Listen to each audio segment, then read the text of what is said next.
Hey, what's happening? And welcome back to the channel. So, guys, we're just going to dig right into it. Former Death Row singer Danny Boy, he described some events that followed after Suge Knight's infamous speech at the 1995 Source Awards. Then, about 5 minutes into an interview clip that he did with The Art of Dialogue, he details a night between himself, Suge Knight, Mary J. Blige, and Diddy's baby mama, Misa Hylton. Go ahead and listen to the interview and let me know what you think about all of this. Suge would always have the biggest room in the damn building, the presidential suite. And I was in the room and Suge called me. He said, "Come upstairs for a minute." And my god brother was there with me. He said, "Come up by yourself." So when he said that, it's either it's another girl upstairs for me, or somebody probably finna get their ass whooped upstairs, something. I don't know what's going on. So I'm like, oh man, here we go. I get up to the room and it's a table full of girls sitting around the table. And they all eating, everybody eating, and they ordering food, and some of the homies are in the room. And Misa's sitting there. Misa is Puffy's baby mother. Devontae's, one of Devontae's baby mama, and I think Casey's baby mama was up there. No, it wasn't. It was Devontae's baby mama and Mary and a couple other chicks that was at the table. And we talking and we drinking. And, you know, I'm kind of excited again. I'm from the west side of Chicago, and who doesn't look up to Mary J. Blige as, like, you know, one of the queens, you know, of that time. She's a queen of R&B at that time, at least in the hood. And we up there chilling and drinking. And I think after I left for a little while, we was talking. I think I left out, and Suge called me back up to the room. He said, come back upstairs, man. Old girl want to see you." Fuck is old girl? I'm thinking one of the other girls that was at the table. And I get up there to the room.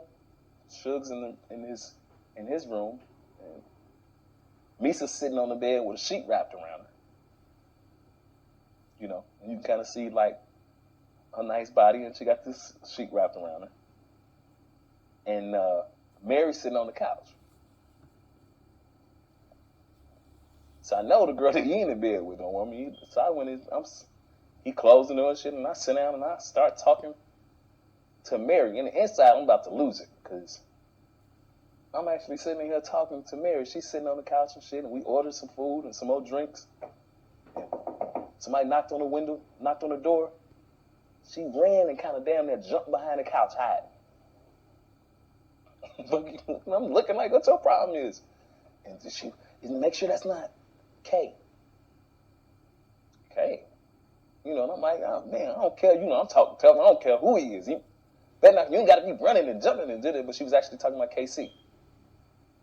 She was thinking that KC, she had like this postpartum type, you know, the shit that people in the army probably go through when they hear bangs. Like when it came to KC at that time.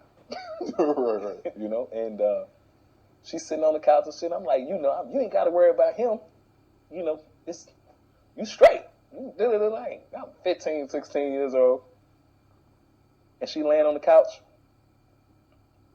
And I'm sitting on the other end, and she lay down on the couch and put her head in my lap. I'm like, damn. He can't be talking about Mary. Was talking about she wanted me to come back up here, and now she on my lap. And I'm sitting there and I'm wondering, I'm like, okay, what is this going to end up to? And she stayed a couple more hours. And we decided to go in the other room because it was a suite. We went in another room and lay down.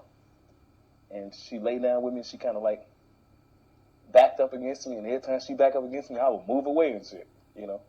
And from that time, I had an opportunity to go out to New York and visit her a couple more times. But, you know, that's why I was kind of confused when I heard Kurt saying that Mary was Pot Girl. Because at that time, she was my girl.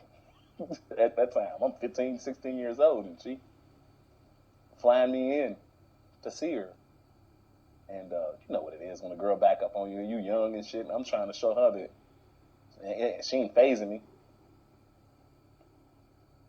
I'm hard as goddamn. She's backing up against me. This Mary J. Blige.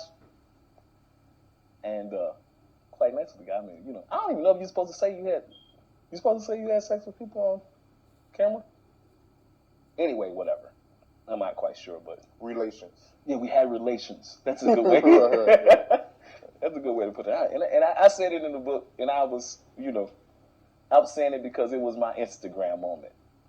I should say before Instagram came out, or that was my moment. That was my social media moment to be able to say that in the book. Because had it been cameras or something around, or being able to make a post, I probably would have tried to make it something very serious with her, especially after being there more than 5 times. And you kept in contact with Mary J. Blige after that? Right? I did, for sure.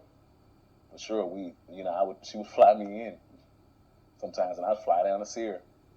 And my last time seeing her in New York was when I was on my way to work with Devontae in Rochester, New York. Tell me about that. Now, I honestly don't know what to think about all of this. I do know that Mary J. Blige is about 50 years old.